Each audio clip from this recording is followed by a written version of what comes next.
if you have a Ram TRX and you're wanting to paint your Ram logos red, in order to take them off, they are held on by 3M and just snapped in with little pins that are really easy to disconnect. So you just come in with your plastic pry tool and start pulling it all the way around.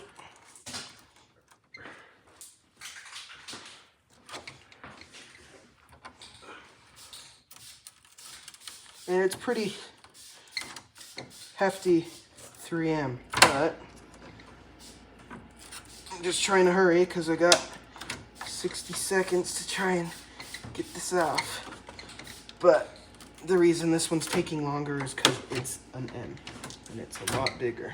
But once you're done, I'm about to be done right here, and